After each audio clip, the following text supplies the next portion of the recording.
programa que va a transitar entre la música popular y la música sinfónica. Los coros y orquestas infantiles de México, ellos están de fiesta porque celebrarán su 27 aniversario en la Sala Nezahualcóyotl, allá en el Centro Cultural Universitario. Y para darnos los detalles de este festejo recibimos hoy al maestro Guillermo Sánchez. Él es director de coros y de orquestas infantiles de México. Maestro, buenos días, gracias por acompañarnos de entrada. Muchas felicidades, son 27 años ya de orquestas de coros conformados con niños. Estamos celebrándolo y bueno, pues una gran oportunidad para nuestros niños, no solamente la posibilidad, sino darles la gran oportunidad de estar en un escenario tan hermoso como es la Sala Nezahualcóyotl. Allá en el Centro Cultural Universitario. Maestro, cuénteme, 27 años de forjar músicos, de hacer músicos y especialmente con niños que, bueno, tienen una habilidad impresionante para la interpretación. Creo que la música debiera ser parte de nosotros siempre, ¿no? Y los niños, estamos formando a los futuros públicos, a los futuros músicos. Entonces, en ambos casos es hermoso. Va a haber 2 grandes conciertos este próximo domingo, con 600 ejecutantes en cada uno de ellos, acompañados de músicos de gran prestigio, e interpretando música de concierto, pero también música popular, música en idiomas, algo verdaderamente grandioso. Maestro, ¿podría adelantarnos un poco del repertorio? ¿Qué piezas vamos a escuchar? En el primer concierto vamos a hacer una selección de valses de Johann Strauss, hijo. Vamos a hacer O Fortuna de Carmina Burana. En la música mexicana estaremos haciendo el Huapango de Moncayo. Pero también estaremos haciendo, por ejemplo, un popurrí de música de Ray Conniff, música de Bill Haley. De Big Band.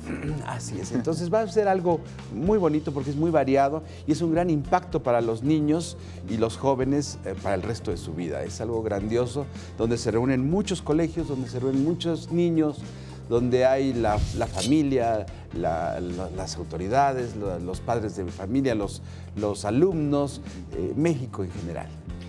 Maestro, y precisamente sobre esto, sobre el impacto que tienen los jóvenes, los niños y por supuesto también el público. Y antes de continuar hablando de este gran encuentro, para los niños que les gusta la música, que parece que tienen una aptitud, ¿cómo acercarlos a las orquestas y a los coros infantiles de México? Pues contamos afortunadamente en México con escuelas importantes, el Conservatorio Nacional de Música, la Nacional de Música, el Conjunto Lin-Yolistli.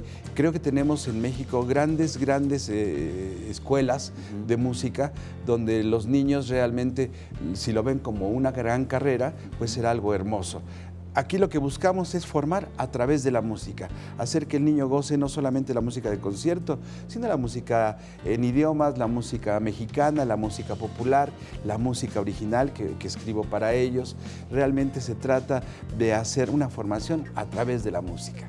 Maestro, díganos, ¿qué tanto es de cierto que una enseñanza musical en edades jóvenes ayuda a que el cerebro se desarrolle de mejor manera, más rápido? Así es, está ahí el famoso efecto Mozart, que ponen música a los bebés y bueno, tiene características distintas cuando son mayores, ¿no? Realmente la música consigue tener ese centro del cerebro, ¿no? Sí, es uno más de los muchos lenguajes de los seres humanos, la música. Y díganos, en esta fiesta, en este encuentro, ¿quiénes son los invitados? ¿Cuánto va a costar ir?